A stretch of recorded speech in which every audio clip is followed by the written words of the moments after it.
ప్రభు భూమి మీద సస్యరుడిగా జీవించిన ఆ రోజుల్లో యేసు ప్రభు పేద ప్రజల యొద్దకు అనేక మంది ఇళ్ళకి వెళ్ళాడు, భోజనాలు చేశాడు. బీదవారి ఇంటికి వెళ్ళి భోజనం చేశాడు.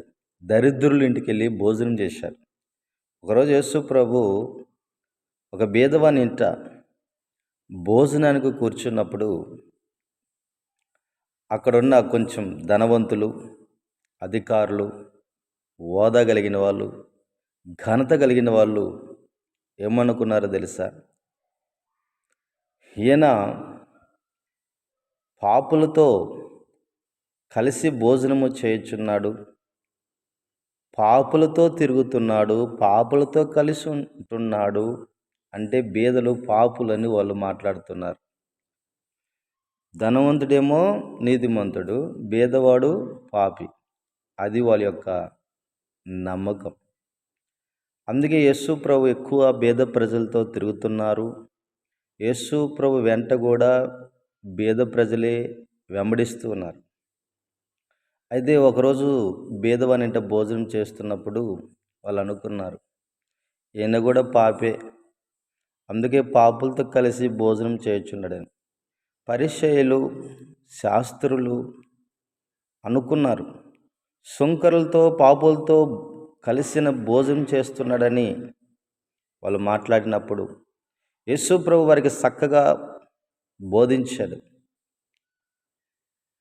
నేను రోగులకే కానీ ఆరోగ్యము గల వారికి వైద్యుడు అక్కర్లేదు, నేను పాపులనే పిలవవచ్చును కానీ నీతిమంతులను పిలవ రాలేదని వారితో చెప్పాను.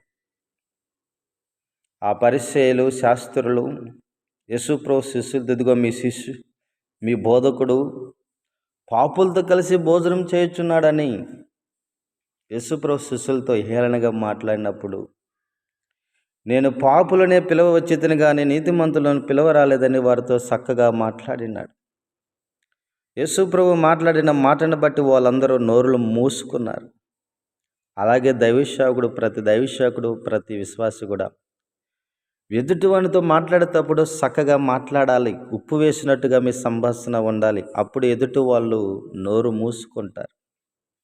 నేను పాపులనే పిలవచ్చును కానీ నీతిమంతులను పిలవ రాలేదనగానే ఆ శాస్త్రులు, ఆ పరిసయ్యులు అందరూ కూడా మౌనులైపోయారు.